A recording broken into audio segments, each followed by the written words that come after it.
velkommen til Helle K. Strikker. Jeg hedder Helle, og jeg strikker. Det er det, den her kanal den handler om. Så vil jeg bare sige tusind tak, hvis du er tilbagevendende ser på den her kanal. Det er jeg super glad for. Hvis du er ny, så er jeg glad for, at du har fundet herind. Jeg håber, at det er det her, du har ledt efter. Og så, det ville jo være fedt, hvis I gider abonnere og kommentere og like og whatever. Det er absolut ikke noget krav, men det er jo altid dejligt at få en lille kommentar eller en lille thumbs up.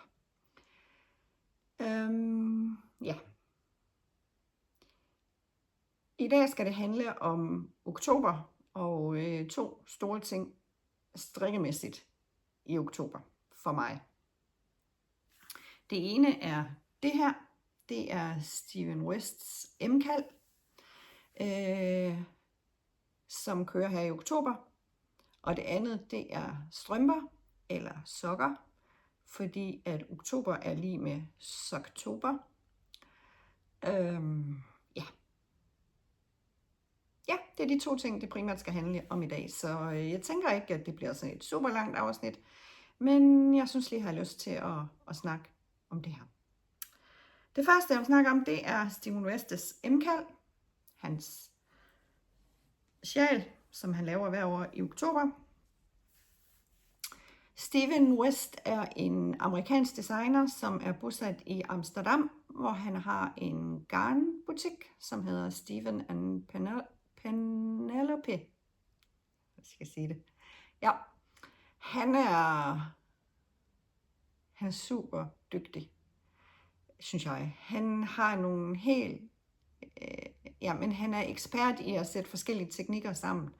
Og jeg synes, det er fedt. Det er en udfordring, hver gang man skal, eller det er det i hvert fald ofte, når man skal lave nogle af hans designs. Og hvert år i oktober, så laver han sådan en mystery knit-along, hvor man får 4 clues i de 4 uger i oktober. Så man ved ikke, hvordan det kommer til at se ud, det man skal strikke. Det er altid et sjal, men designet, det kender man jo ikke noget til.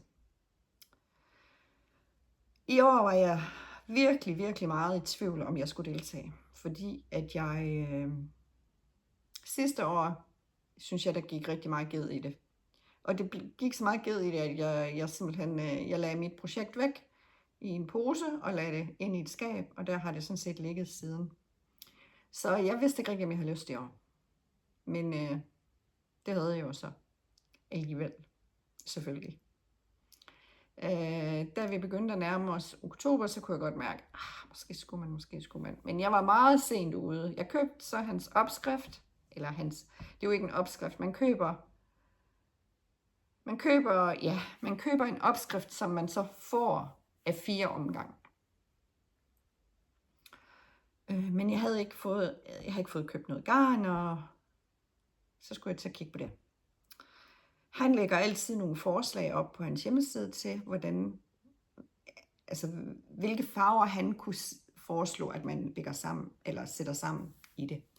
Og et af hans varetegn, det er, at hans designs er meget, meget farverige.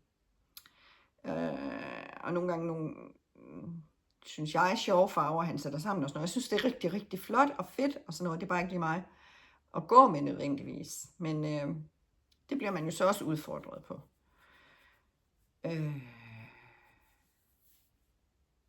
Det han er skide dygtig til, for at sige, det er, at han sætter nogle teknikker sammen, som man ikke rigtig ser andre steder. Han laver noget, som man tænker, kan man det? Så han udfordrer virkelig mig på min strikketeknik. Jeg er en garvet strikker, som har strikket i rigtig mange år. Og der er ikke meget, jeg ikke har prøvet, vil jeg sige. Men Steven, han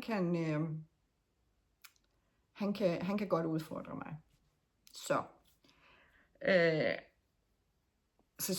jeg synes simpelthen, det er så sjovt at strikke, det han laver. Og det kan også være være svært. Det der så er, det er, at han altid laver nogle videoer, der ligesom viser, hvordan skal du gøre tingene. Så altså vil sige, er man en rimelig rutineret strikker, så kan alle være med. Jeg tænker, at der er mange af jer, der kigger med her, der måske selv har deltaget i hans samstrik, men der er måske nogen, som ikke rigtig kender til det, så jeg vil bare opfordre jer til at prøve det. Det er virkelig sjovt. Og man kan jo bruge alle mulige slags garner. Han bruger ofte, håndfarvede garner. Det behøver man ikke. Det skal bare være nogen, der er i den kvalitet, som han bruger, og det er som regel en fingering weight kvalitet. Så det kan jo være en hvilken som helst strømpegarn for så vidt. Og Veta, noget i den stil. Ja. I år var det, havde han ligesom lagt ud, at det var man skulle bruge 2 farver, og så skulle man, så kunne man bruge en, en mohair. Han kalder det så en mohair der, men det er ligesom valgfrit, og det vidste jeg ikke rigtig, om jeg ville. Så i første omgang lavede jeg, fordi jeg havde så ikke fået købt noget garn, og jeg synes heller ikke, jeg ville ud og købe en hel masse, og jeg farver lidt garn selv indimellem. Sådan meget nybegynder, men det er sjovt. Jeg har et lille skur, hvor jeg kan stå og farve ud i, og jeg bliver da bedre og bedre, synes jeg selv. Så jeg tænkte, det giver vi et skud i år.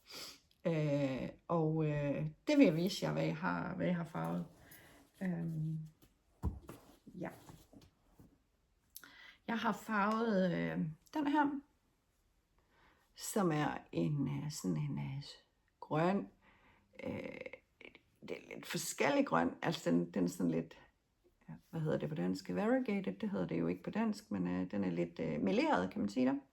Ja, det er forskellige farver af grøn, jeg har brugt til at farve med, og den jeg synes, den er super flot. Jeg har fået en ny vinterjakke i år, og den er grøn, så derfor vil jeg gerne have et sjal, der ligesom passede til det, eller til den.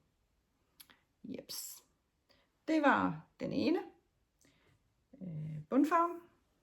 Og Contrast Color, den holdt jeg så i de samme, eller næsten de samme farver i hvert fald, men hvor jeg lavede den speklet. Temmelig meget speklet. Jeg synes, den er blevet så flot. Som I kan se, der er mange forskellige, eller flere forskellige. Jeg tror, der er 3 forskellige grønne, og så er der en, der er brækket en lille smule, så den næsten shiner over i den, hvad skal man sige, lidt blå her, eller sådan petrol måske næsten. Og det er simpelthen fordi, den er brækket lidt, da den blev farvet. Det er de 2. Se dem sammen. Skal jeg få dem.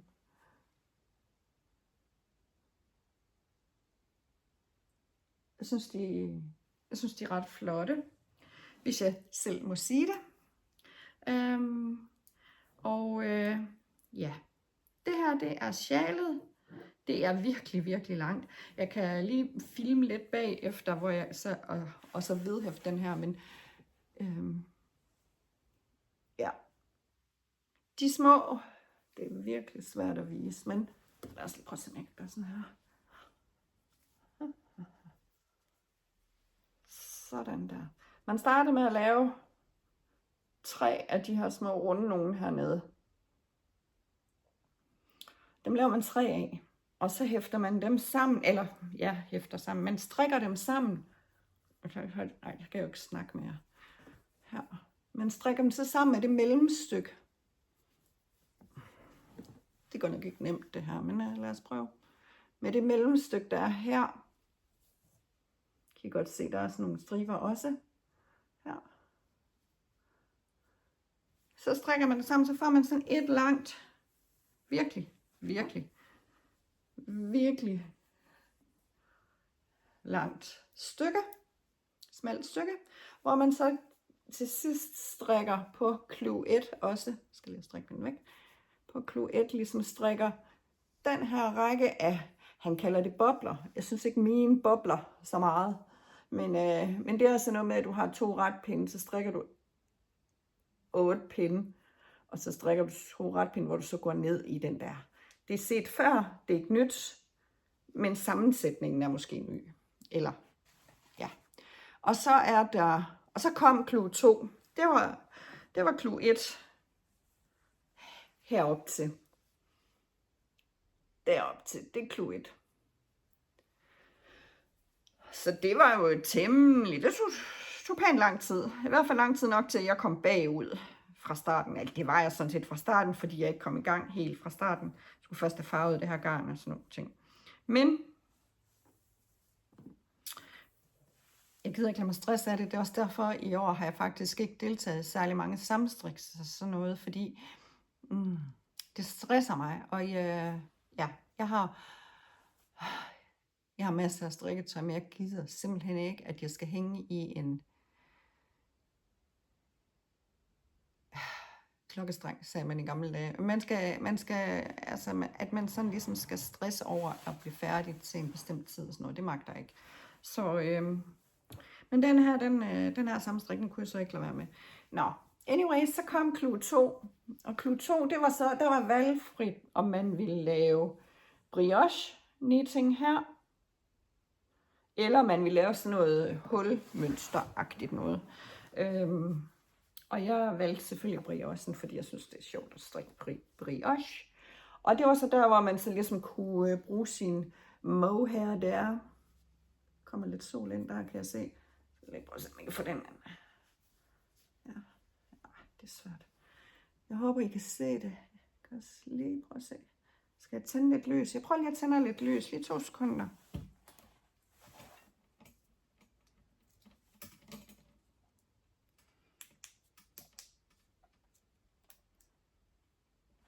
Halløj. Jeg ved ikke, om det bliver bedre. Nu prøver vi, så kan vi se. Jeg skal lige have den deroppe lidt. Der er simpelthen en brioche-række, og så kommer der de her bobler igen, på samme måde som nede i det første, og en brioche-række mere, og bobler igen. Det var klue 2. Det gik forholdsvis hurtigt, synes jeg. Og klue 3, det er så de her trekanter, der så ligesom har afsluttet det bredeste stykke, fordi det her, den går ud, som I kan se her. Her skal I se, at den går ligesom ud den vej, eller sjalet trekanter ud af her, hvis man kan sige det. Ja. Og så er det så lavet trekanter hele vejen hen. Klue 3. Og det er så der, hvor jeg ikke er helt færdig. Jeg mangler en lille smule på klue 3. Og så skal vi lade den der være tændt. Hvad synes I? Sig til, hvad I synes. Men klue 4 kom i torsdags. Måske skal jeg sige, at jeg sidder lige og optager i dag. Det er lørdag den 26. oktober. Ja, klue 4 det kom i torsdags. Den hvad? 24. oktober. Ja, tænker jeg. Og det har jeg fået printet, men jeg har også været ved at kigge på, hvad det er. Og jeg troede faktisk, at det her, det var afslutningen på, altså nedad til. Jeg troede, det var sådan her, ligesom det vender. Og så troede jeg, der skulle strikkes noget på opstartskanten. Jeg troede, det var 4. klue. Men det er faktisk både og. Der skal strikkes noget på i begge ender, kan jeg se. Så der skal til at samles en masse masker op, når vi når til klue 4. Men jeg synes simpelthen, det er flot. Altså, jeg vil med farverne, de passer perfekt til min nye vinterjakke. Frakke. Min vinterfrakke. Så jeg glæder mig helt vildt til, at det bliver færdigt. Og så har jeg besluttet, at jeg skal have gang i det fra sidste år. Det skal simpelthen have lavet færdigt. Det er simpelthen, jeg har garn for mange penge til at lægge i den pose, det ligger i. Og det skal jeg have fundet frem, så jeg kan få det lavet færdigt. Det er nogle helt andre farver, det kan I se en anden gang. Men jeg tænker, at det bliver mit julestrik i år, kunne jeg forestille mig. Ja, jeg håber, at det måske har givet nogen lyst til at prøve det her Steven Wests M-kald i oktober. Det er så sjovt. Jeg er vild med det. Og jeg tror, han er rigtig påpasselig med ikke at komme til at lave noget, der måske kan støde nogen fremover. Så det kommer vi nok ikke til igen. Jeps. Det var det. Og skal jeg lige vise jer min mohair? Den synes jeg simpelthen er så fin. Så fin, så fin.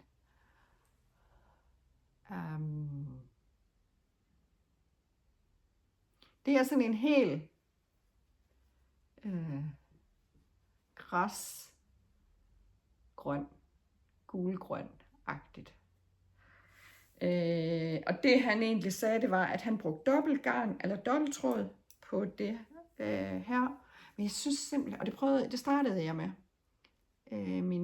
min her, hvad hedder det, brioche knitting. Men jeg synes, det blev for voldsomt med 2 tråde af den mohair, jeg har. Så derfor valgte jeg kun at køre 1 tråd.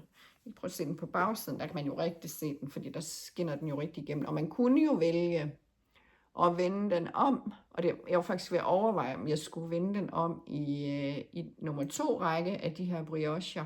Jeg så skulle vende om, så jeg fik det her som forside på den ene række. Og det sad jeg lidt og dimle med, men jeg besluttede mig for, at det ville jeg ikke. Så jeg har lavet det ens. Jeg synes, jeg har det sådan lidt, der sker rigtig meget i det her sjal her, så man behøver ikke at få det til at ske endnu mere ved, at man ligesom vender rundt. Nu tabte jeg alle maskerne. 2 sekunder, så er de oppe igen. Der. Sådan. Ja, okay. Kom så. Det var da irriterende. Så skal der jo nok briller til. Beklager, det er den alder, man er kommet i. Sådan. Ja. Nå, det var alt om Steven Westes M-kald.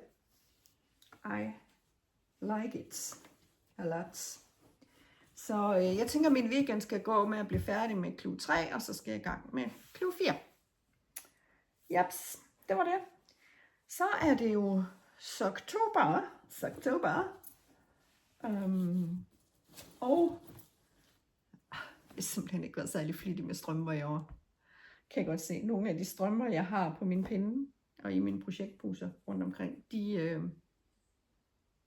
nogle af dem er faktisk startet for rigtig lang tid siden, og I har hørt om dem. Så hvis vi tager dem, I har hørt om først, så starter vi med et par fra 52 Weeks of Socks.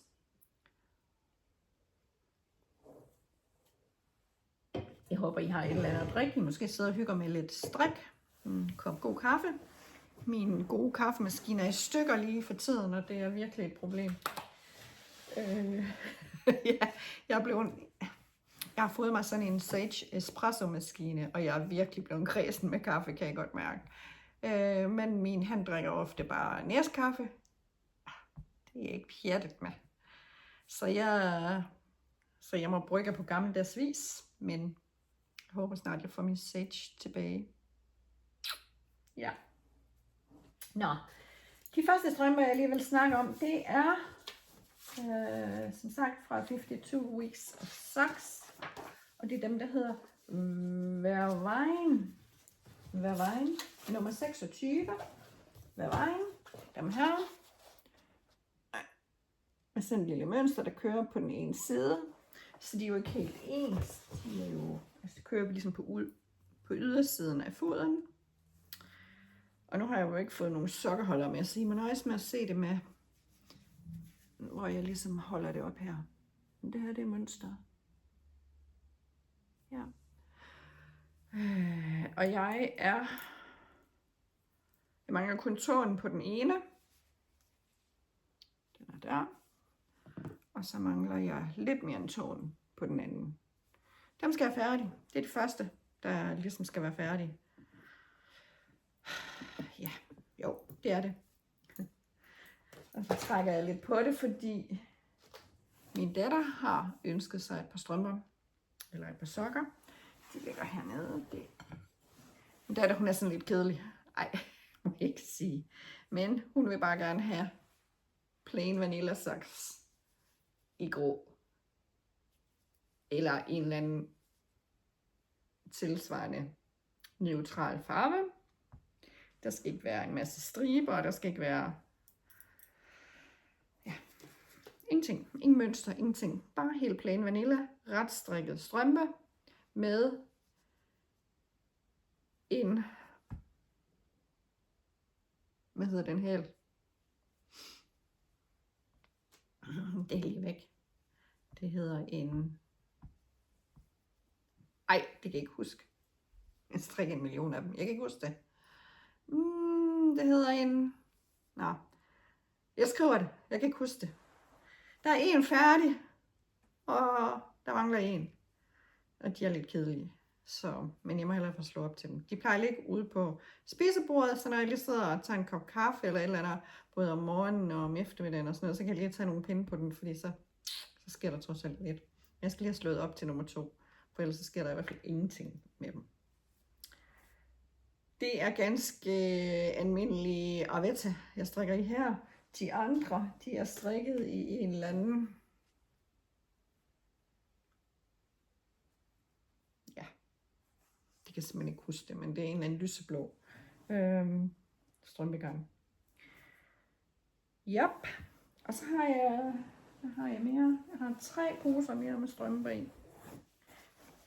Ja, jeg har den her fra Baimaki. Den hun lavede sidste år i forbindelse med Misnits Nederland, eller Niederthon. Der har jeg Jytte Pallisgaards de stribede strømper i, og det er dem her. Og den købte jeg sidste år på Masker i Masken, så det er nok et år siden jeg begyndte på dem, cirka. Og det var på grund af hælen. Jeg ville rigtig gerne have den her opskrift, det har jeg besluttet mig for, da vi tog ned til Masker i Masken, at den ville jeg prøve at lave med den hæl der. Det går godt nok meget langsomt. Det er jo ligesom tofarvet strik, eller ja, hvad hedder det, og de strikker nedefra. Jeg strikker normalt altid oppefra. Dem er de strikket nedefra, men de er jo flotte. Og de er jo virkelig kraftige, fordi de er jo nærmest, altså det er jo dobbeltstrik, så der er jo, altså I kan se dem inde i her. Ja. Og de er som sådan elastiske nok, men de er alligevel lidt tight, fordi det er dobbeltstrik. Jeg har prøvet dem, jeg kan godt passe dem. Det der også er med dem, det er, at de er sådan fodformede, eller tåformede, kan man sige det? Er der noget, der hedder det? De er simpelthen længere ved stortåen, og bliver så kortere nedad mod lilletåen. Ja. Det er jo en fin strømpe, dem skal jeg også bare have færdig. Altså, men det synes jeg bare går langsomt. Der strikker jeg i noget garn, jeg købte nede på Masker i Masken, og jeg mener, det var noget Regia. Jeg er faktisk ret sikker på, at det var noget Regia. Jeps. Ja. Ja, dem skal jeg bare have færdig. Det kan man jo sige om det hele. Et par mere. Venter vi lige med. Tager vi dem der. Ja, dem her, det er også bare et par plain vanilla socks med striber. Det er noget stribet garn fra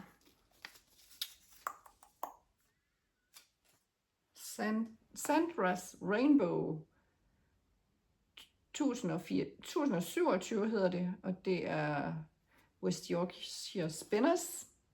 Ja, det er de farver her. Striberne. Og den øverste, det er den her ganske almindelige Arvetta. Og den har color 187. Det er sådan noget. Ja. Det er, tænker jeg, bare nogen til gavekassen. Vi har Vi holder julefrokost anden juledag, plejer det at være første eller anden juledag i min familie med alle mine søskende og deres børn, og nu er der så også børnebørn. Der plejer vi at have pakkespil. Og i gamle dage... Anton, stop. Kom. Anton. Anton, de må gerne gå ud på vejen. Kom herover, Anton. Nå. Vi holder julefrokost, og der plejer vi at have pakkespil. Og i gamle dage, der strikkede min mor altid strømper, så der var altid nogle strømper i pakkerne, og der var faktisk meget rift om de strømper. Så jeg har tænkt, at i år skal der være 2 pakker med strømper fra mig. Og jeg har faktisk tænkt, at det her det skulle være det ene par. Min mor kan ikke stå. Jeg bliver nødt til at skride. Jeg tror, det banker på her. Lige et øjeblik. Det beklager jeg. Det var lige naboen. Nå, der kom vi fra. Jo, vi kom fra den her julefrokost. Min mor, hun har altid strikket rigtig meget. Og det kan hun desværre ikke mere. Min mor er nogen af 83, tror jeg. Ja. Og hun har Parkinsons, det hun har haft i rimelig mange år nu. Så det er ret fremskrident, og hun kan simpelthen ikke strikke mere. Så min søster strikker ikke. Min svende strikker lidt. Min anden svende fra Norge, hun strikker. Men jeg ved ikke lige helt, hvor meget, om det sådan er hele tiden, hun strikker. Og vores... min ældste bror og jeg har piger begge to. Men der er ikke nogen af dem, der strikker. Så har jeg så en svigerdatter, som strikker. Det er jeg glad for. Og min datter, hun sagde her den anden dag, hvor vi var sammen, hvor Katrine og jeg igen snakkede garn og strik og sådan noget, og hvor Julie, hun så siger, dengang vi kørte hjem, så siger hun, jeg tror også godt, jeg vil lære at strikke, siger hun så. Det kan jeg da godt forstå. Hun er 32. Hun lærte sig selv at hækle for nogle år siden. Hun har aldrig været interesseret rigtigt. Jeg siger, jeg kan godt forstå, at du gerne vil strikke, så jeg synes, det er hyggeligt. Og man kobler af, og ja, der er mange gode ting ved det. Ja, men hun synes, at så skulle vi gøre det sådan, når hun kom ned, så kunne vi lige sidde lidt sammen og strikke, og så skulle jeg vise hende nogle ting og sådan noget. Det vil jeg gerne. Hun synes, hun går glip af noget. Hun synes, det er så hyggeligt, når Katrine og mig, vi snakker om det her. Katrine, det er min svigerdatter. Når vi snakker strik, og at vi har en fælles interesse omkring det og sådan noget. Det vil hun gerne være en del af os. Så siger jeg, men så må du jo i gang. Så det er jeg lidt spændt på, om vi skal til at i gang med at lære min store pige at strikke. Hendes 2 piger til gengæld, de fik startet strikketop sidst de var her. De er 4 og 5. Og den ældste, hun sagde sidst hun var her, så siger hun, mamma, jeg vil altså gerne lære at strikke. Ja, siger jeg så, men så må jeg jo finde noget garn og en strikkepind. Og så satte vi os, og hun prøvede lidt. Det er tidligt med en 5-årig, tænker jeg. Men jeg tænker, hun skal få lov, og der er ikke noget pres, men hvis hun kommer... Nu har vi lavet et strikketøj, et lille halstørklæde til en duk, er vi blevet enige om det er.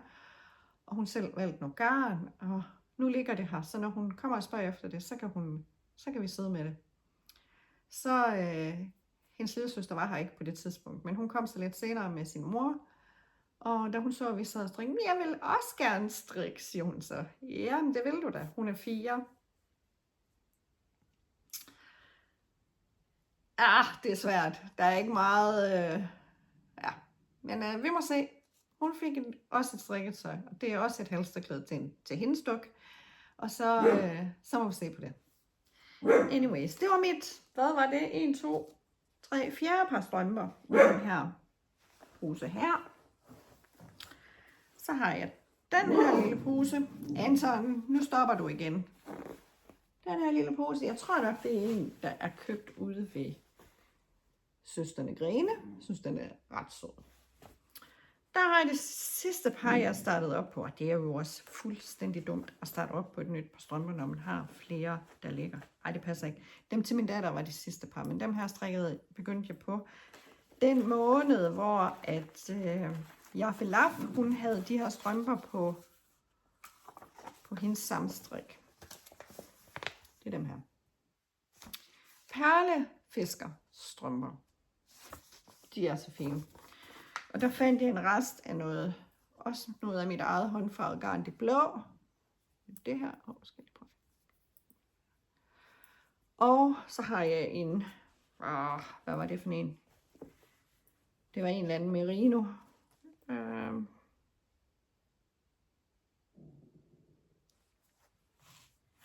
Ja, merino strømpegarn. Jeg kan ikke helt huske, hvad det var for en.